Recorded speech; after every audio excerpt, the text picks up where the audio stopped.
Sa mulit-muli po, isang mabiyayang pagbati sa inyong lahat. Sa pagtatapos ng ating talakayan patungkol sa assurance and perseverance, tutunghayan na po natin ngayon ang katanungang paano naman yaong mga taong hindi nila ipinamuhay o pinatotohanan ang kanilang pananampalataya kay Kristo Jesus na siyang Panginoon ng kanilang buhay.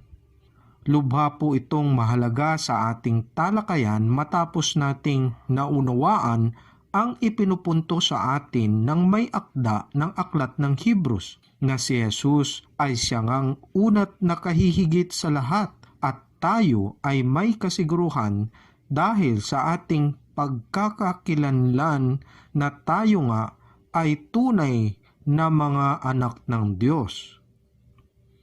Number 10. But what about those who are not living out their profession of faith?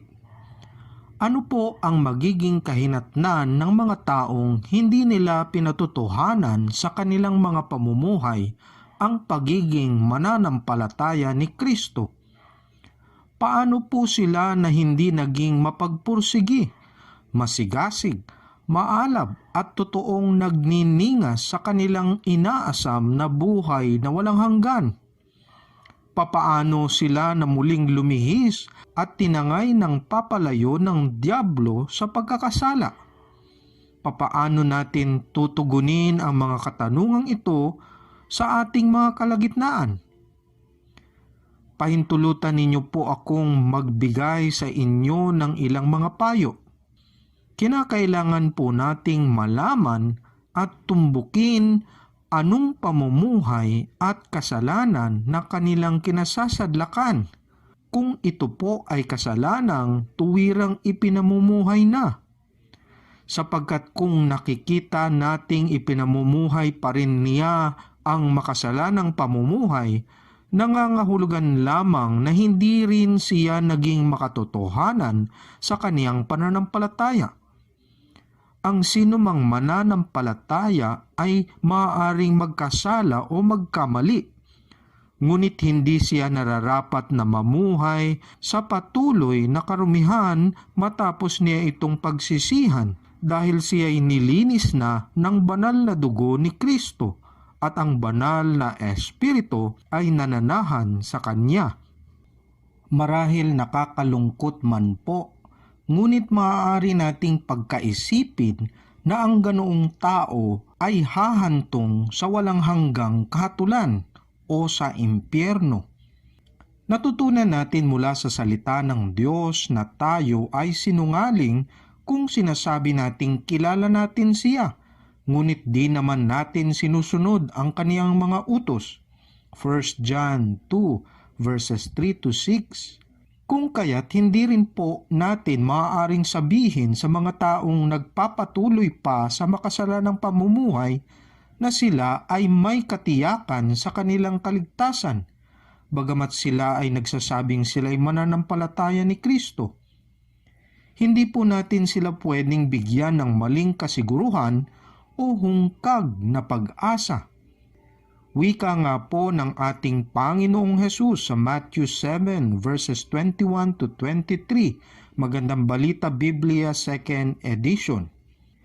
Hindi lahat ng tumatawag sa akin, Panginoon, Panginoon, ay papasok sa kaharian ng langit, kundi ang mga tao lamang na sumusunod sa kalooban ng aking Ama na nasa langit.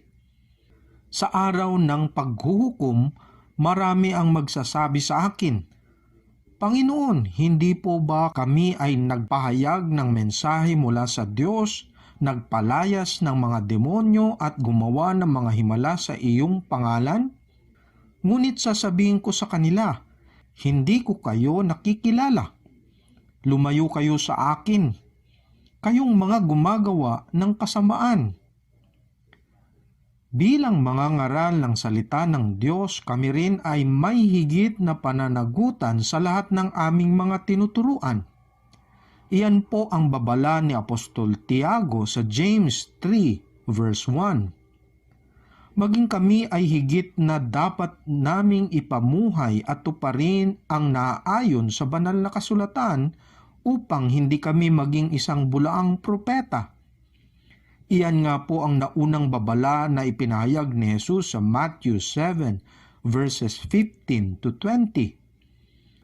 Mag-ingat kayo sa mga hindi tunay na propeta.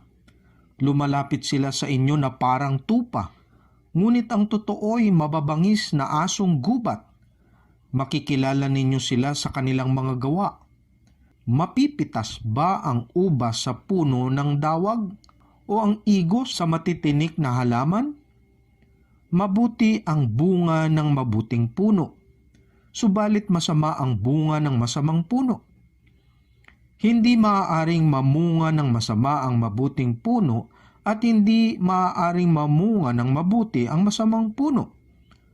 Ang bawat punong hindi mabuti ang bunga ay puputulin at itatapon sa apoy. Kaya't makikilala ninyo ang mga hindi tunay na propeta ayon sa kanilang mga gawa. Ang puno po ang siyang ating buhay at ang ibinubunga naman nito ang siyang ating mga pamumuhay. Napakaraming mga babala sa kabuuan ng aklat ng Hebrews at lalo na sa kabuuan ng banal na salita ng Diyos. Hindi po tayo maaaring magturo nito ng may kakulangan upang mangiliti lamang ng mga tainga ng mga tagapakinig. Nararapat lamang din po na ating ipahayag at ipamuhay sa buo nitong katotohanan ang ebanghelyo o mabuting balita ng ating Panginoon at tagapagligtas na si Jesus upang tayo'y makapamunga ng hitik sa ikaluluwalhati ng ngalan ng Diyos. Iyan din po ang itinuturo ni Pablo sa bawat isang mananampalataya at tagapagsunod ni Kristo, Colossians 1 verse 23.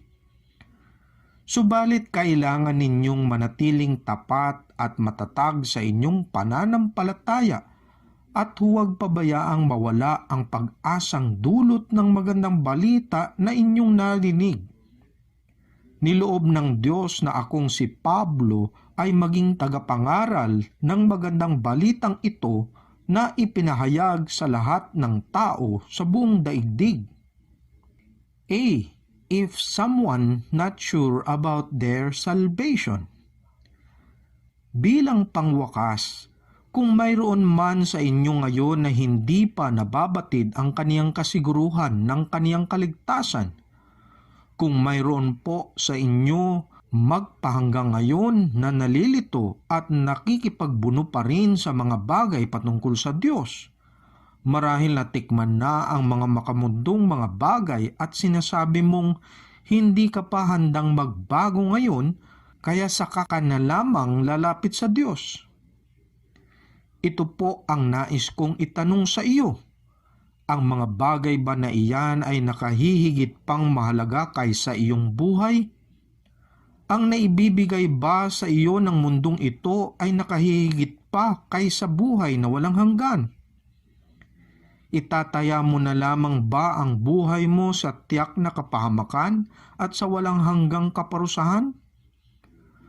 Nauunawaan mo ba ng lubusan ang kahihinatnan ng taong hindi kumikilala sa walang hanggang presensya ng dakila't makapangyarihang Diyos?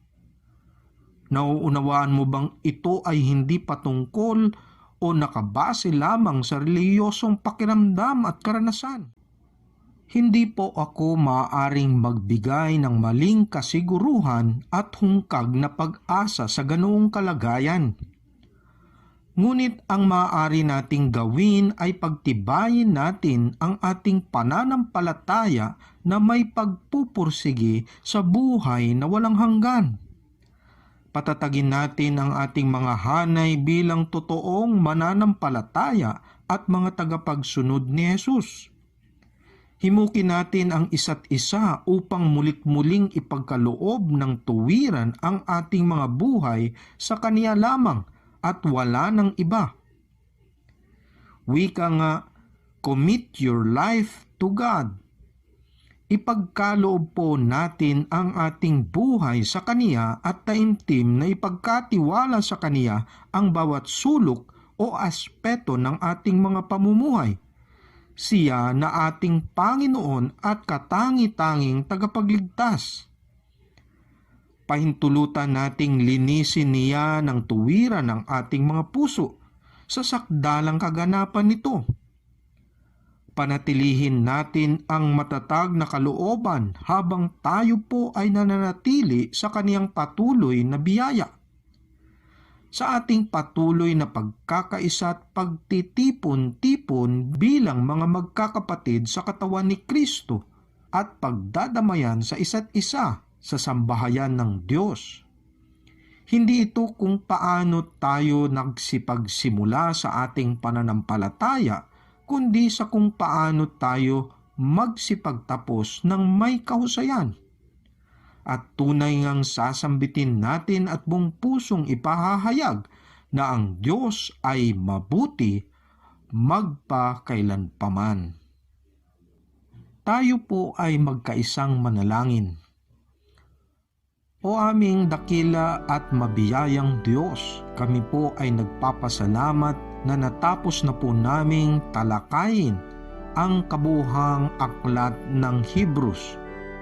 Maraming salamat po sa lahat ng aming mga natutunan.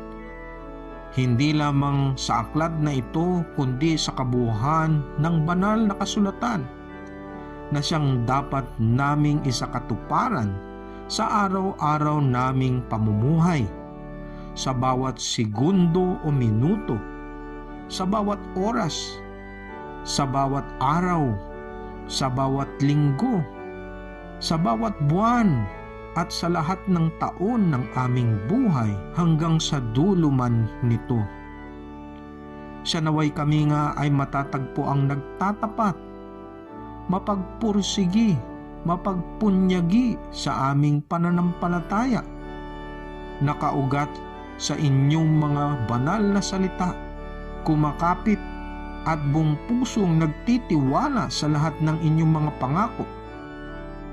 Sinusunod ang lahat ng inyong mga kautusan at tinatotohanan ang taimtim na pananampalataya at paglakad namin sa inyong kaliwanagan. Maghari ka po ng lubusan sa aming mga buhay, at kung kami man po ay may mga pag-agam-agam at maging sa aming mga hanay o Diyos, siya nawa ang katatagan ng kalooban ay naroroon sa bawat isa sa amin. Siya nawa na tunay na ipagkaloob namin muli ang aming mga buhay sa inyo. Ilaan namin ang panahon na nalalabi sa aming mga buhay ngayon hanggang sa inyong pagdating na muli.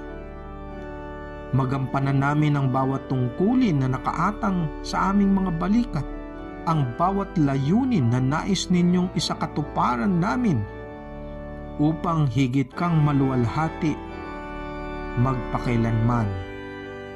Siya nawa po na sa pamagitan ng inyong banal na presensya sa bawat isa sa amin, kami ay matatagpuan na nagtatapat at sa inyong patuloy na biyaya, kami nga po ay tunay na nagtatagumpay hanggang sa buhay na walang hanggan.